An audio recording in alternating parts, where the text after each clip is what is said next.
La crise, on nous en parle de chaque année depuis 2008. Moi, je l'ai connue beaucoup plus jeune. Et pourtant, il y a toujours des créations d'entreprises, même en période de crise. Alors la crise peut être un élément qui rend les choses plus difficiles.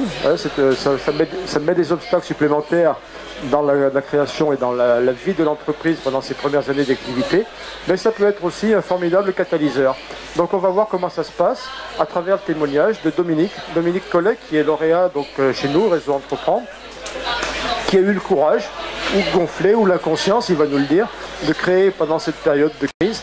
Alors Dominique Collet, donc mon cursus scolaire est assez simple, je suis ingénieur des arts et métiers, j'ai un DESS finance. Après avoir travaillé dans des grands groupes internationaux, j'ai décidé il y a 3 ans et demi, 4 ans, de devenir mon propre patron.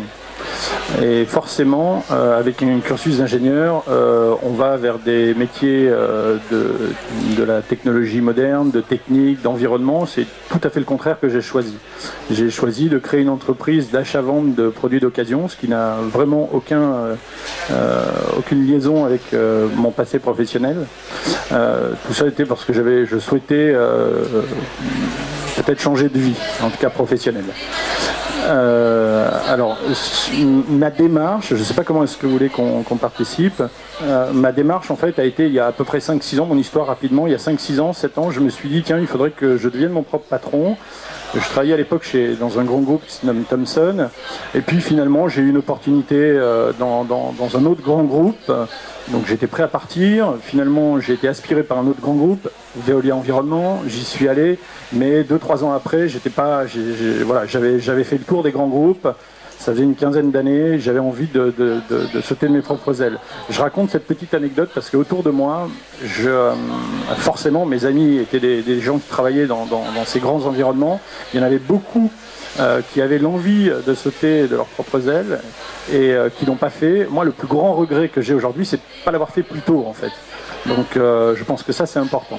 Alors maintenant la crise, effectivement j'étais dans une société qui nous expliquait qu'il fallait réduire les budgets, que c'était compliqué, il fallait licencier, je regarde la télé, je lis les journaux.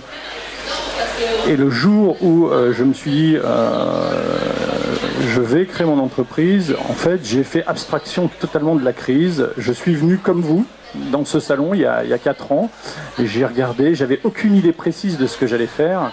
Je me suis juste dit ce qu'il faut c'est être bien entouré. Alors bien entouré de manière professionnelle, bien entouré via des réseaux. Moi je remercie Marc ici présent de m'avoir donné l'opportunité d'abord d'être candidat au réseau Entreprendre et ensuite d'être lauréat, ce qui m'a permis d'obtenir un prêt d'honneur et qui est pas rien, mais surtout de m'accompagner psychologiquement via d'autres chefs d'entreprise. L'argent c'est un fait, c'est évident que sans argent aucun c'est plus compliqué. Malgré tout, je pense que c'est possible. Et c'est possible surtout si on est bien entouré. On est entouré par des professionnels, mais aussi par sa famille. Et je pense qu'il ne faut pas l'oublier. Quand vous entreprenez dans un domaine comme moi, que je ne connaissais pas, ça peut être très compliqué si, vous ne connaissez pas le métier, 2, votre famille vous soutient à peine. Et j'ai eu la chance d'avoir tous ces amalgames qui étaient présents. Donc ça a été plus facile. Si j'ai bien compris, donc tu as entrepris, la crise était là, elle n'aurait pas été là, c'était pareil, ça n'aurait rien changé. J'ai envie de savoir, c'est est-ce que la crise a été, qu'est-ce qu'elle a généré comme frein, comme obstacle, et puis à l'inverse, est-ce que c'est aussi des opportunités? Alors les freins, j'ai essayé de réfléchir à cette question parce que je me doutais qu'elle allait m'être posée. Alors les freins, c'est la peur psychologique, la peur individuelle. C'est de se dire je vais où, tout le monde se casse la figure, qu'est-ce que je vais devenir, j'ai un poste, je suis rémunéré, je suis bien. Ça a été un frein, le frein psychologique. Ensuite, en s'informant, on s'aperçoit qu'il y a plein de possibilités de se faire aider. Donc ça a été aussi presque une autre difficulté, qui a été de choisir les bonnes personnes, les bons réseaux, les bons groupes. En période de crise, je pense qu'il y a beaucoup plus de possibilités de se faire aider que dans une période saine où on peut se débrouiller tout seul. Si on se rate, on peut se récupérer. Là, il ne faut pas se rater. Et une des difficultés, c'était vraiment de choisir les bons réseaux. Après, dans une période de crise, j'ai envie de dire, la médiocrité, elle n'est pas là.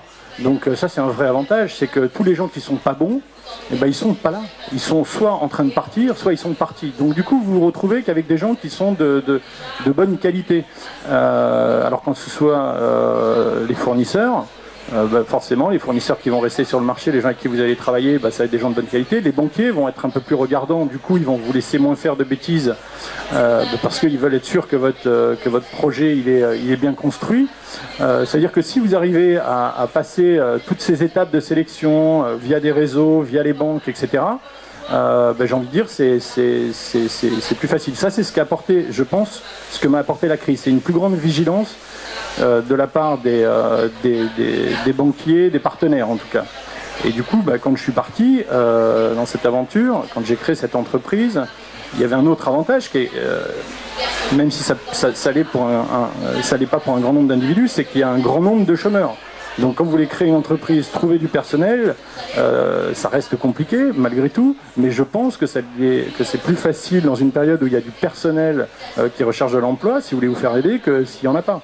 Alors moi je ne suis pas dans un domaine ultra pointu, mais encore que, et je pense que ça a été des phénomènes positifs de la crise. Alors la crise amène à avoir un peu plus de vigilance, un peu plus de sérieux dans la conduite des affaires. Mais je pense aussi que quand tout va bien, c'est facile, on roule sur un tapis, les choses se vont toutes seules. Alors que lorsque c'est difficile, lorsque c'est la crise, peut-être qu'on se remet plus en question, peut-être qu'on est un peu plus créatif. Est-ce que c'est quelque chose que tu as pu observer? Alors en fait, je pense que quand c'est la crise, ça veut dire que vous avez un monde autour de vous qui, globalement, c'est ça la crise, qui s'écroule. Donc il faut sans arrêt se remettre en question. Il faut sans arrêt, il faut avoir une flexibilité maximum. Il faut être optimisé. On n'a pas le droit de faire n'importe quoi. Il faut... vous faites n'importe quoi, ça peut être un crash très rapide. D'ailleurs, je vois, j'ai encore aujourd'hui quelques personnes qui s'écrasent rapidement. Je pense que si ça n'avait pas été la crise, ils se seraient écrasés quand même. À l'inverse, j'ai aussi dans mon entourage des gens qui essayaient ou qui étaient dans un processus optimum, qui ont lancé des activités et qui ont explosé. Parce que justement, comme je disais tout à l'heure, le nettoyage, il se fait naturellement. Et donc ça c'est un des points, ça marche. Ouais. Exploser, ça veut dire réussir ou... Ça veut dire oui, ils ont explosé dans le bon sens du terme. Ils ont une croissance qui a été beaucoup plus rapide que celle qui a été imaginée.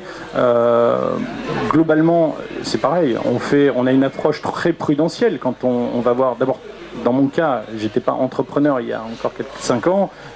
J'imaginais pas les discussions que je pouvais avoir avec mon banquier, donc j'y étais allé avec des pincettes parce qu'ils aident malgré tout, et avec une approche ultra prudentielle.